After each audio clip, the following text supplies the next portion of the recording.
चुनाव सर पर है और किसी वक्त भी चुनाव की सूचना जारी हो सकती है।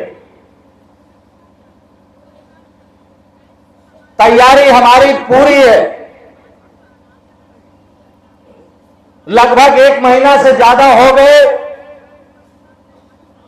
पूरे उत्तर प्रदेश में जहां जहां भी उपचुनाव हो रहे हैं, हम सबकी नेता बहुजन समाज पार्टी की राष्ट्रीय अध्यक्ष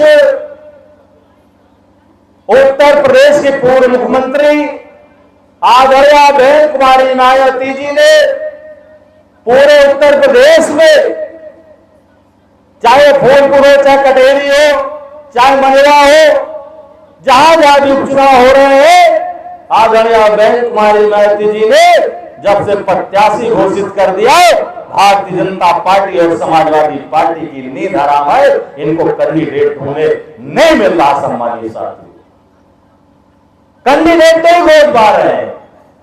यही क्या फूलपुर में समाजवादी पार्टी, भारतीय जनता पार्टी का कोई कैंडिडेट आपको दिखाई पड़ रहा?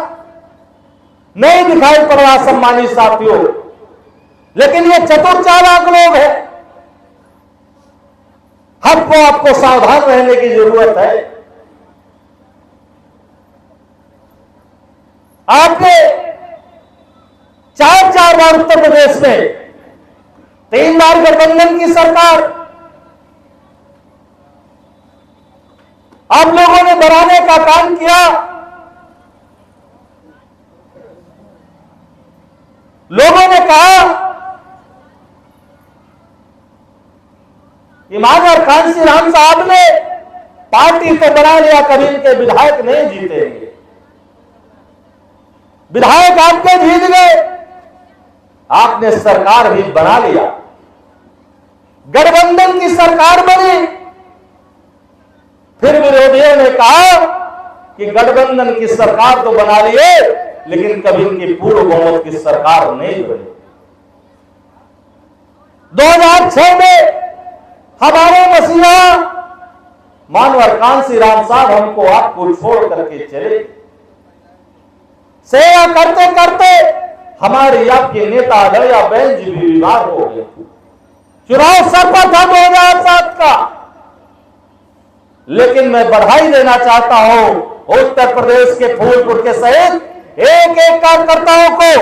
एक तरफ साहब छोड़ करके चले गए, हम सबके नेता आदरणीय बहन जी भी भारती 2007 में चुनाव सर पर था। लेकिन जब चुनाव हुए तो उत्तर प्रदेश में आप लोगों ने पूर्ण बहुमत की सरकार बना करके विरोधियों का मुंह बंद करने का काम आप जैसे कार्यकर्ताओं ने किया।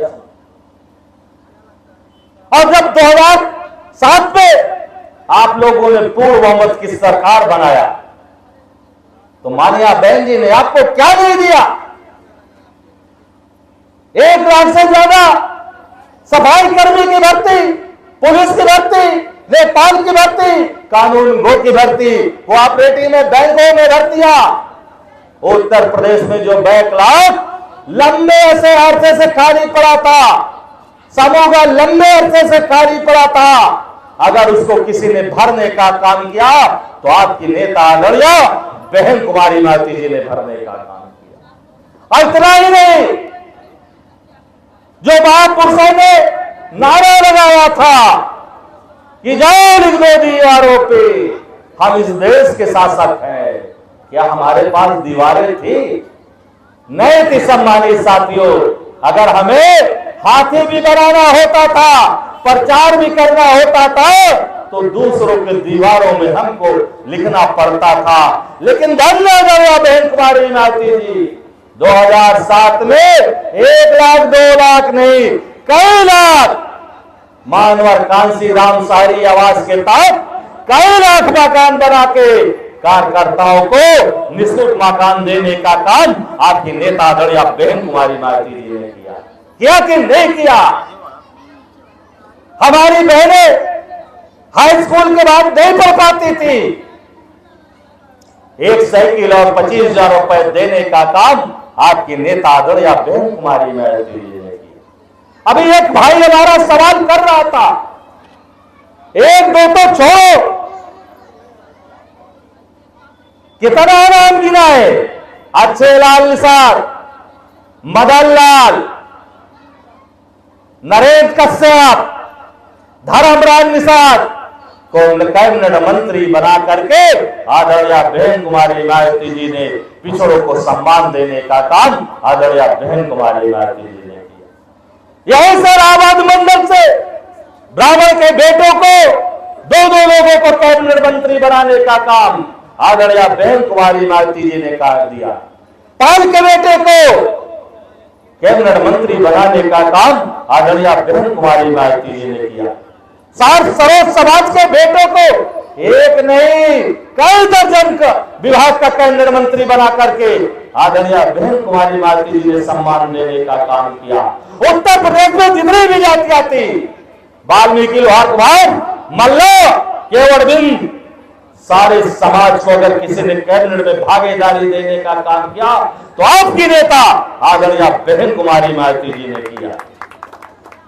राज महिला आयोग बना करके, आयोग का चेयरमैन बना करके 1 दर्जन से ज्यादा सदस्य बनाने का काम आपकी नेता आदरणीय बहन कुमारी मायावती जी ने किया।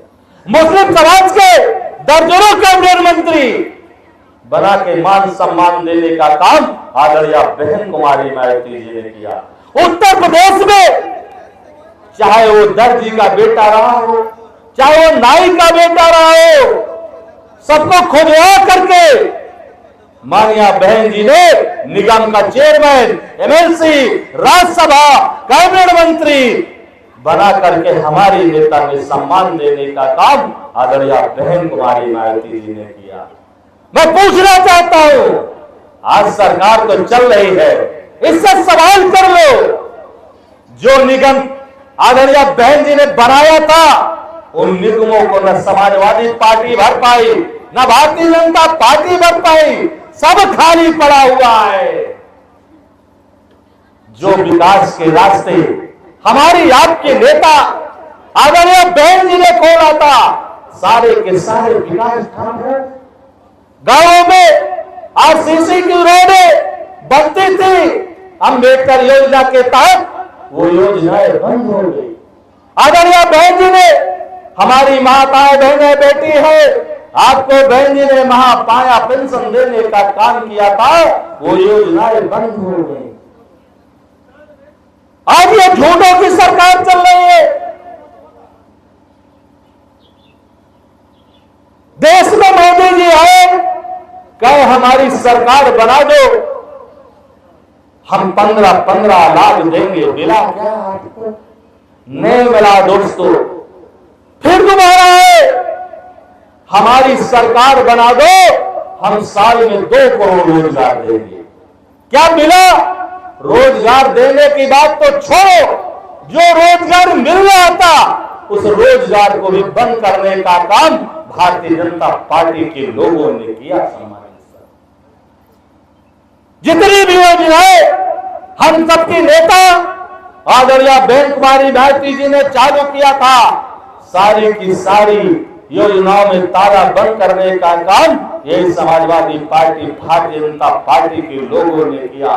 मैं दावे के साथ कहना चाहता हूं, उपचुनाव हो रहा है, अगर आपने अपना भाई, अपना बेटा, जिसको आदरणीय बहन जी ने आशीर्वाद देके भेजा है, आपके आशीर्वाद की जरूरत है।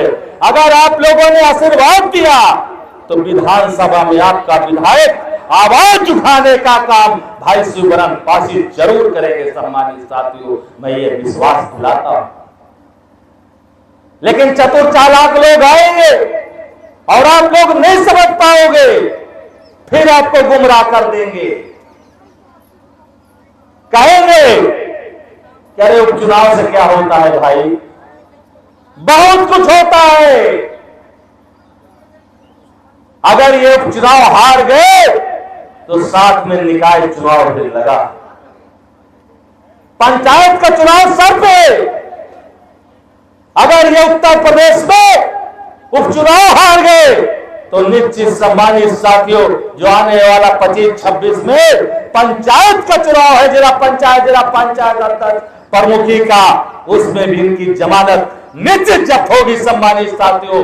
इसलिए सम्मानित साथियों, मैं आप लोगों से निवेदन करना चाहता हूं कि आदरणीय बहन कुमारी गायत्री जी ने हमारे आपके भरोसे पर एक कार्यकर्ता जो लंबे अरसे से 12 साल से ऐसे विधानसभा का अध्यक्ष है और आपके बीच में दिन रात मेहनत करने का काम कर रहा है, तमाम लोगों को विधायक भी बनाए, तमाम लोगों को जिला पंचायत बनाए, प्रमुख बनाए, बीडीसी बनाए, लेकिन आज आदरणीय बहन कुमारी गायत्री जी ने आशीर्वाद दे करके भेजा है। हे मेरे नौजवान साथियों, हे मेरी माताओं बहनों, हे संगठन के लोगों, आपका भाई, आपका बेटा चुनाव लड़ रहा है। आपकी नैतिक जिम्मेदारी बनती है कि हाथी वाली इतनी बटन दबा दे कि सारे दलों की जमानत जब्त हो जाए और आपका भाई, आपका बेटा लाखों वोट से जीत करके विधानसभा पहुंचे। सम्मानित साथियों, माननीय मुखर्जी जी, आपके बीच में मैं बाधक नहीं बनना चाहता हूं, लेकिन सम्मानित साथियों, ये कहते हैं हिंदू खतरे में, ये कहते हैं मुस्लिम खतरे में, कोई खतरे में नहीं है। सब मारे पीटे जा रहे हैं, हिंदू भी मारा जा रहा है, मुस्लिम भी मारा जा रहा है, पिछड़े समाज के भी लोग मारे जा रहे हैं। हमारे पत्रकार साथी बैठे हैं, मार करके लाशें गायब कर दी जा रही हैं। इस देश में किसान नौजवान कोई भी सुरक्षित नहीं है। इसलिए ऐसी सरकारों को उखाड़ फेंको सम्मानित साथियों, और बहुजन समाज पार्टी के कैंडिडेट को जिताने का काम करो। बहुत लंबी चौड़ी बात न करते हुए आप सभी लोगों का स्वागत, अभिनंदन, वंदन करते हुए अपनी बात खत्म करता हूं। धर्म का चश्मा उतारो, आज भारत का संविधान खतरे में है, भारत का संविधान खतरे में है। अगर आप लोगों ने संविधान बचा लिया तो नौकरियां भी बच जाएंगी, मान सम्मान भी बच जाएगा, हमारी बहन बेटियों की इज्जत भी सुरक्षित रहेगी। आप सारे साथियों का वेलकम करते हुए, स्वागत करते हुए, अभिनंदन करते हुए अपनी बात को खत्म करता हूं। जय भीम, जय भारत, बहुत बहुत धन्यवाद।